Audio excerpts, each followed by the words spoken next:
सपनों की रोमानी दुनिया का एक ऐसा खतरनाक ताना बाना बुनना और फिर उस ताने बाने में अपने टारगेट को फंसा लेना और उस टारगेट को फंसा लेने के बाद फिर अपने एक ऐसे टारगेट को पूरा करना जिसे जिहाद कहा जाता है। और इस प्रक्रिया की शुरुआत भी जो होती है उसे भी हम पॉपुलर पार्लेंस में कहते हैं लव जिहाद। जी हाँ, टारगेट है जिहाद और जिहाद का टारगेट है इस्लाम। और इन सबों को पूरा करने के लिए जिस रोमानी सपने को बुना जाता है उसे हम कहते हैं लव जिहाद। सांकेतिक भाषा में संक्षेप में यही कहानी है द केरला स्टोरी की। मैं शिवचरण सिंह आपका स्वागत करता हूं आज की इस चर्चा में, जहां मैं द केरला स्टोरी यानी वह मूवी, वह बॉलीवुड फिल्म जो 5 मई 2023 को रिलीज होने वाली है, जिसके ट्रेलर को अभी आजकल में रिलीज किया गया है, जिसका टीजर रिलीज हुआ था पिछले साल और उसके टीजर के रिलीज होने के साथ ही इस फिल्म के ऊपर, इस टीजर के ऊपर तमिलनाडु के एक पत्रकार ने यह कहते हुए केस कर दिया था कि यदि इस फिल्म को आने दिया गया तो सामाजिक ताना बाना टूटेगा, हिंदू मुसलमानों के बीच में वैमनस्य बढ़ेगा। तो मित्रों, मैं आपको बताना चाहता हूं, यद्यपि इस फिल्म की कहानी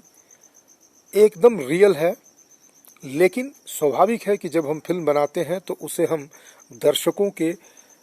ज्ञान के साथ साथ, दर्शकों के अंदर जानकारी जाए, इसके साथ साथ उनका मनोरंजन भी हो। तो बहुत सारे मनोरंजक पहलू भी होते हैं। तो हो सकता है कि रियल स्टोरी एकदम उसी तरह से हूबहू ड्रामेटाइज ना भी हो, लेकिन उसके प्रस्तुतिकरण को अगर वैसे नहीं किया जाएगा तो हम रियल स्टोरी को समझ भी नहीं सकते हैं। कहानी की पात्र एक हिंदू लड़की जो मुसलमान बना दी जाती है लव जिहाद के माध्यम से, और फिर उसे जो इस्लामिक जिहाद का जो सबसे घिनौना पक्ष होता है, यानी इस्लाम को पूरी दुनिया में फैलाना हिंसा के माध्यम से, और जिसके लिए तमाम इस्लामिक संगठनों ने काम किया, उन्हीं में से एक सबसे दानवी और क्रूर संगठन हुआ करता था या है आईसिस, उसका चारा बना करके इस लड़की को पेश किया गया था, सीरिया में भेजा गया था, जो आज भी वो लड़की जो है अफगानिस्तान की जेल में है। और उसने वहां से इस बात के लिए भारत सरकार को कई बार इस तरह से पिटीशन या आग्रह किया है कि मुझे भारत बुलाने की बात की जाए। लेकिन प्रश्न यहाँ पर ये आता है कि भारत सरकार इस बात को डिसाइड नहीं कर पा रही है कि भाई, तुम अगर इतनी ही समझदार थी तो तुम सबसे पहले तो लव जिहाद के चक्कर में अगर पड़ी भी थी तो एक सीमा तक भारत में रहती, तुमने आईसिस क्यों ज्वाइन किया? तो उसका तर्क चाहे जो भी हो, फिल्म की कहानी चाहे जो भी निकल करके आए, अभी तो ट्रेलर हमारे सामने आ रहा है कि भाई उसका कहना ये हो सकता है कि उसे ट्रैप करके वहां ले जाया गया। हालांकि फिल्म की कहानी और उस एक इंडिविजुअल लड़की की कहानी के विषय में अगर मैं एकदम दावा कर दूं कि मैं सब कुछ जानता हूं तो ये दावा जो है निराधार होगा। मेरा सिर्फ और सिर्फ इतना कहना है कि जो लव जिहाद नामक बीमारी है, जिसके ऊपर इस फिल्म को बनाया गया है और इसका एक बहुत बड़े स्पेक्ट्रम में नाम दिया गया द केरला स्टोरी, ये स्टोरी एक महिला को लेकर के, एक लड़की को हो सकता है, लेकिन मैं इस फिल्म के प्रस्तुतिकरण और इसके रिलीज इत्यादि के विषय में उतना नहीं बात करके मैं इसके पीछे के कारणों की ओर जाना चाहूंगा। ये बात आज की कोई नई नहीं है। केरल जो है, मतलब सेंचुरीज से अरब इस्लामिक लोगों का एक केंद्र रहा है, जो व्यापारी बन करके वहां आते जाते रहे हैं, और उन्होंने वहां पे कुछ ऐसी घिनौनी परिपाटियां क्रिएट की हैं। उन्हीं परिपाटियों में से एक परिपाटी है जिसे आप कह सकते हैं कि शॉर्ट टर्म निकाह, यानी 2 दिनों के लिए निकाह, 3 दिनों के लिए निकाह, 4 दिन, मतलब कोई वहाँ का व्यापारी या शेख आ रहा है तो वहाँ के स्थानीय लड़कियों से वो 2 या 3 दिन के लिए निकाह कर लेता है। निकाह और विवाह को हम पर्यायवाची ना समझें। जहाँ इस तरह की घिनौनी परिपाटी रही है, वहाँ हाल के दिनों में, विशेष करके पोस्ट 1947 के एरा में, एक नए तरह का जो है घिनौना खेल खेला जाने लगा है, जो सिर्फ और सिर्फ केरला में ही नहीं बल्कि पूरे भारत में लव जिहाद के नाम से जाना जाता है। लड़कियों को प्यार के जाल में फंसा करके मैं ये नहीं कहता हूँ, फंसाना शब्द बड़ा अजीबोगरीब लगेगा, लेकिन चलिए जो पॉपुलर पार्लेंस है उनको फंसा करके फिर उनको एक सपना ये दिखाना कि देखो तुम जिस परंपरा से आती हो, यानी हिंदुइज्म से, हिंदू धर्म से या क्रिश्चियनिटी से, उससे बेहतर एक प्रॉमिस्ड लैंड है, उससे बेहतर एक प्रॉमिस्ड हेवन है जिसका नाम है इस्लाम। अगर तुम उस फोल्ड में आ जाती हो तो फिर दुनिया में रह करके जो सुख मिलेगा सो मिलेगा, उससे अधिक तुमको जो है वो एक हूरों वाली दुनिया है, वहाँ तुम्हारे लिए एक नई जगह बनेगी। कुछ इस तरह से भ्रमजाल क्रिएट करके इस्लाम को भाईचारे, शांति इत्यादि का मजहब बता करके उन्हें ट्रैप कर लिया जाता है। हालांकि मेरा विचार इसमें इससे इतर है। और जो भी हो, कुछ ऐसे ही हालात में एक लड़की जो है वहाँ से ट्रैप्ड हो जाती है। और एक ही नहीं, जिस प्रकार से इस फिल्म के डायरेक्टर सुदीप्तो सेन ने और इसके जो निर्माता हैं अतुल अमृतलाल वसु, इन्होंने क्या किया है कि वहाँ पे लगभग 32,000 ऐसी गायब लड़कियों के बारे में इस मूवी को सेंटर किया है, जिनका आज कहीं कोई पता ठिकाना नहीं है। उन्हें लव जिहाद के जाल में ट्रैप करके, उन्हें फंसा करके और फिर उन्हें जो है विदेश के देशों में भेज करके, और आप कह सकते हैं कि उन्हें इस्लाम के उन टारगेट्स के लिए, इस्लाम के उन गोल्स के लिए इस्तेमाल किया जाता है जिसमें आप कह सकते हैं कि कुरान की अलग अलग जो अध्याय हैं, जो सूरे हैं, उनके ऊपर सेंटर्ड है। चाहे तो उन्हें माले गनीमत समझ करके बेच दिया जाता है, उन्हें इस्लामिक जिहाद के जो हिंसक कारनामे हैं उसमें, उस भट्टी में उन्हें ईंधन के रूप में झोंक दिया जाता है। जैसा कि इस लड़की की कहानी, जिसे बॉलीवुड की एक हीरोइन अदा शर्मा उसकी भूमिका अदा कर रही है, वही लीड रोल में है इस मूवी में, जिसका नाम है द केरला स्टोरी। मैं केरला स्टोरी के बहाने से एक सबसे महत्वपूर्ण प्रश्न ये उठा रहा हूँ। चाहे बात हो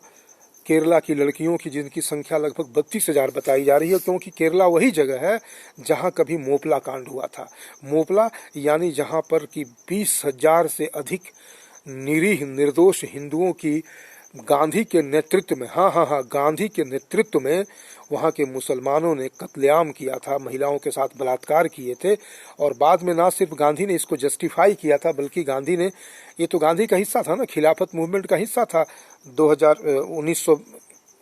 21, 22 का ये गांधी का एजेंडा था। वो उसने ही तो खिलाफत चालू किया था, खिलाफत के तहत ही तो मोपला का हुआ था। मोपला वही जगह है जहाँ पर कि अरब व्यापारी आ करके धीरे धीरे करके वहाँ के स्थानीय लड़कियों से विवाह करके, और एक तरह से कहने की मुस्लिम पॉपुलेशन को एक साइजेबल जगह पर ला करके छोड़ दिया है। और जो उस समय भी था, आज भी है, इसीलिए मोपला हुआ। केरला का इतिहास इस मामले में रक्त रंजित है। और अब चूंकि परिस्थितियां बदली हैं, आज वो ब्रिटिश का जमाना नहीं है, आज वो पूर्व का समय नहीं है, इसलिए बदले हुए समय में उनकी जो इस्लामिक स्ट्रेटजी है अब एक नई शक्ल अख्तियार कर चुकी है, जिसे लव जिहाद कहा जाता है। लड़कियों को कैंपस के इर्द गिर्द में फांसो, उन्हें प्यार के जाल में फंसाओ, उनको एक प्रॉमिस्ड लैंड दिखाओ, इस्लाम का प्रॉमिस्ड लैंड दिखाओ, और उसके बाद उनसे कहो कि तुम जहाँ हो वहाँ की दकियानूस परंपराएं, वहाँ के, अब दकियानूस परंपराएं क्यों? क्योंकि जब लोग अपने धर्म के विषय में, अपनी परंपरा के विषय में जानते नहीं हैं, उसमें वो निष्णात नहीं है, तो उन्हें जो कुछ भी कोई दूसरा कह देगा उसे मानना उनके लिए ना सिर्फ लाजिम है, बल्कि वो मानेंगे ही मानेंगे। ऐसी स्थिति में होता क्या है कि वे भ्रमित लोग इनके जाल में फंस जाते हैं। अब मैं, ये वर्षन तो है इस फिल्म का, क्योंकि वो कहते हैं कि एक स्टेज बाय स्टेज, वो ट्रेलर में भी इस तरह की चीज़ों को जाहिर किया गया है कि कैसे करके पहले उन्हें फंसाते हैं, फिर कैसे करके उनको कन्विंस करते हैं, कैसे मौलाना उनको कन्विंस करता है, फिर निकाह पढ़वाता है, और फाइनली उसमें एक ऐसा दिखाया है कि नाउ दे आर ट्रैप्ड। लेकिन मैं इसको अलग ढंग से देखता हूँ।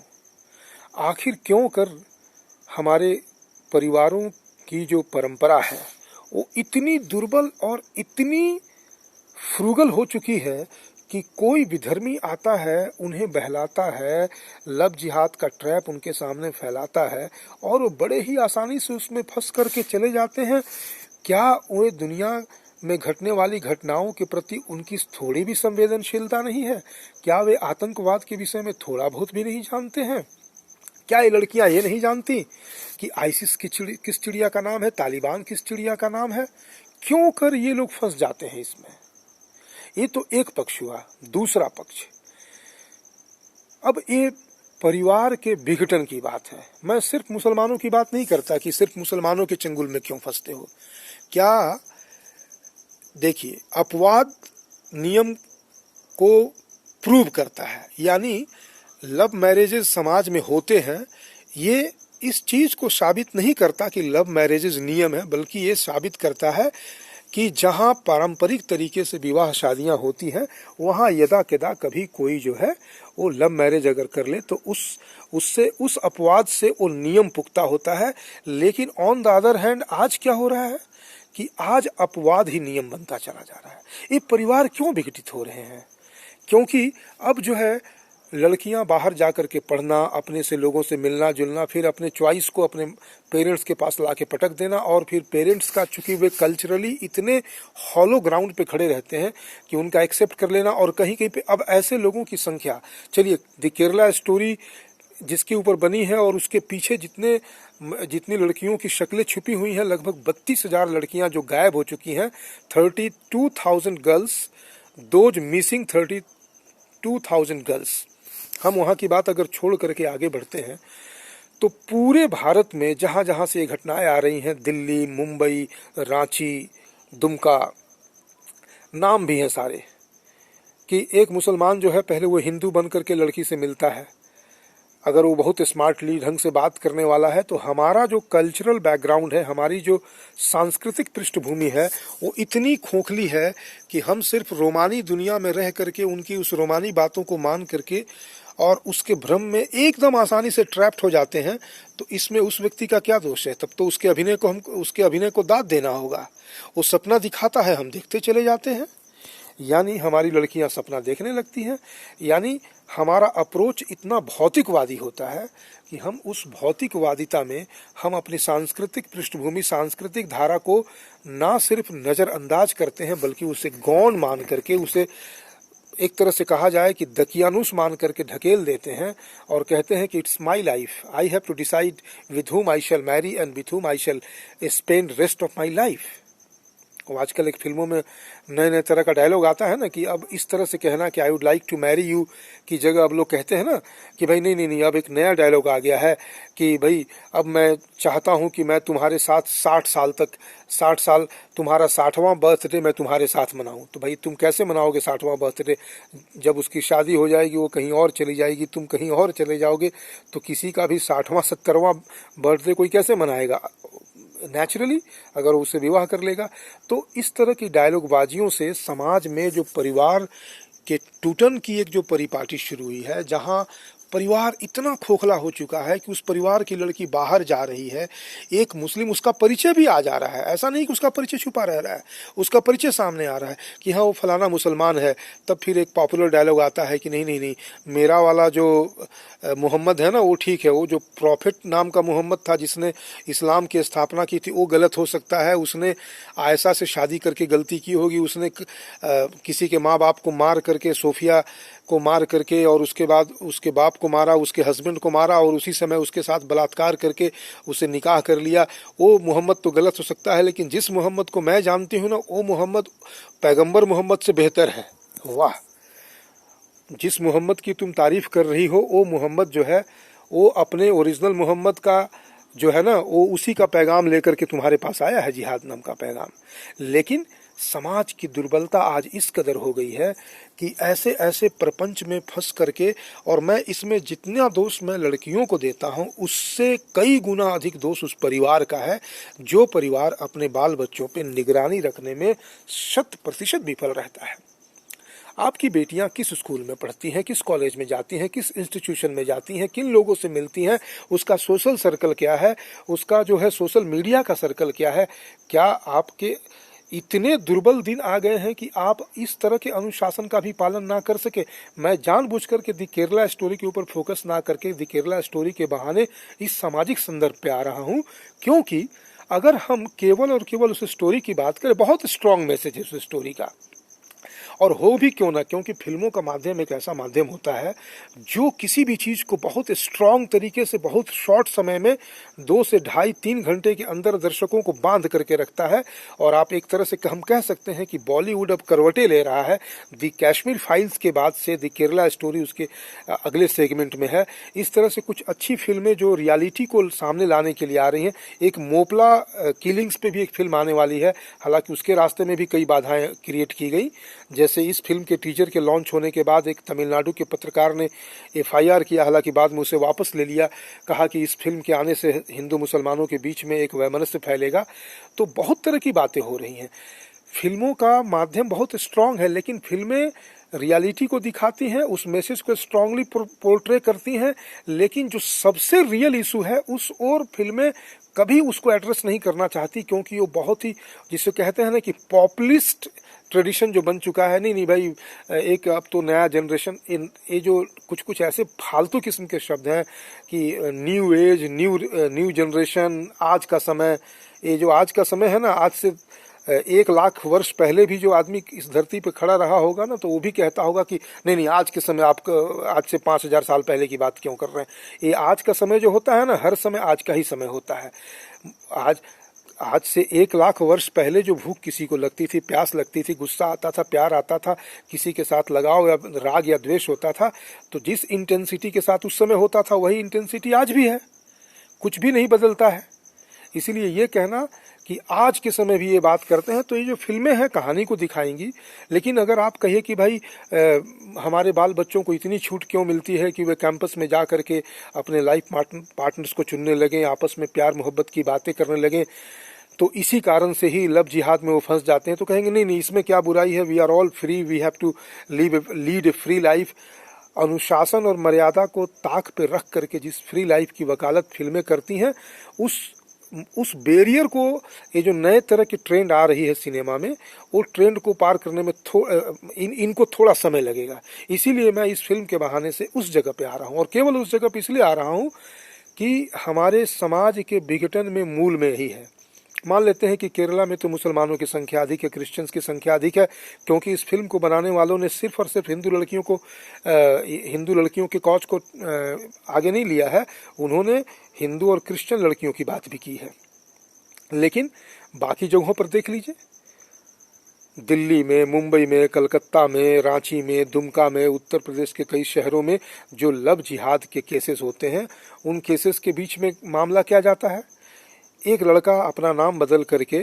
और उसके बाद एक लड़की से मिलता है, कहीं भी बाजार में मिलता है, साथ में लोग घूमते हैं, फिरते हैं, रहते हैं। वो लड़की उस लड़के को अपने माता पिता, भाई बहन से बाद में इंट्रोड्यूस करती है, हमारा अच्छा दोस्त है। उसके घर वाले भी उसका इतराज़ नहीं करते हैं, और जब अचानक से पता चलता है कि वो लड़का एक मुसलमान है और उसकी लड़की उसके जाल में फंस चुकी है, तो यहाँ पर जितना दोष उस लड़की का है, उससे कई गुना दोष उसके परिवार का नहीं है। आखिर तुमने अपनी परंपराओं को छोड़ करके इस लव मैरिज वाले, जो कह सकते हैं कि एक बहुत ही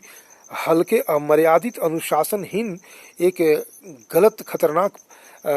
जिसे कह सकते हैं कि मैं इसे परंपरा तो नहीं कहूँगा, मैं इसको ये कहूँगा कि एक ऐसी बीमारी, इस बीमारी को तुमने पहले पनपने दिया और फिर बाद में तुम इस बीमारी का जब प्रकोप बढ़ गया, जब एक कैंसर तुम्हारे पूरे शरीर को एड्स के रूप में खाने लगा, तब तुम कह रहे हो कि नहीं अब इससे कैसे बचे।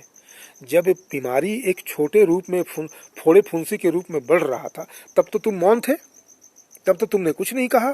आज जब ये बीमारी तुम्हारे पूरे शरीर को ग्रसित करके और तुम्हें लगभग खाने को बेताब है, तब तुम चिंतित हो रहे हो, तब हाय तौबा मच रही है। आज जैसे मैं आपको बता रहा हूँ, मैं जिस लड़की के ऊपर ये फिल्म बनाई गई है, उसके इनोसेंस के ऊपर प्रश्न किए बगैर सिर्फ एक बात कहना चाहता हूँ।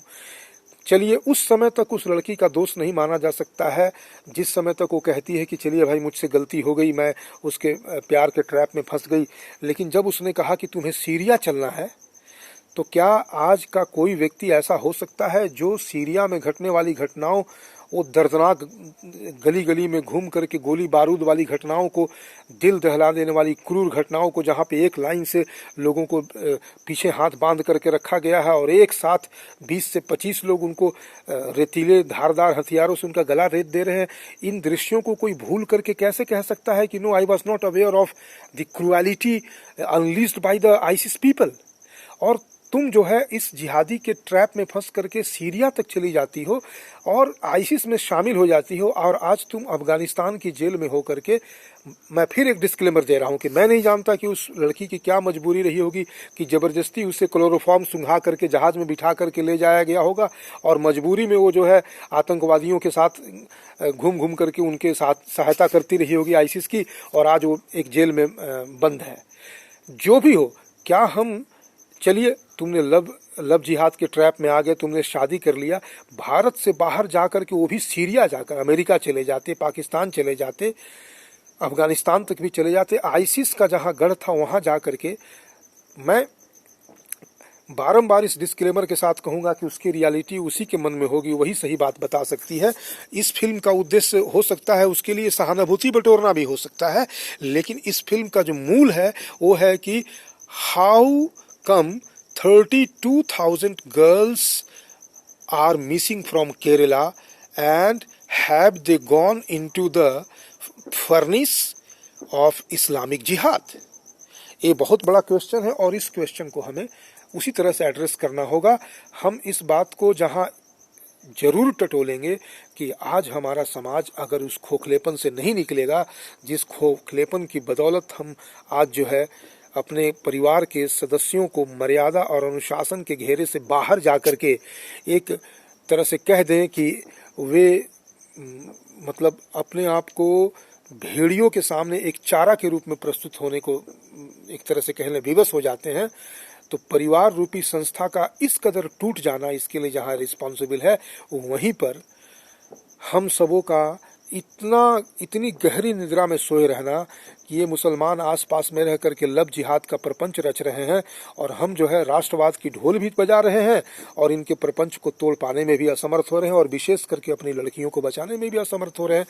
ऐसे में चाहे बात जो भी हो, इस मूवी का आना और इस मूवी का एक तरह से कह लें कि बॉलीवुड में इस तरह की मूवी का चलन का शुरू होना एक अच्छा संकेत है, जो आने वाले समय में और भी गंभीर मुद्दे को एड्रेस करेगा। अभी के लिए इतना ही, बहुत बहुत धन्यवाद।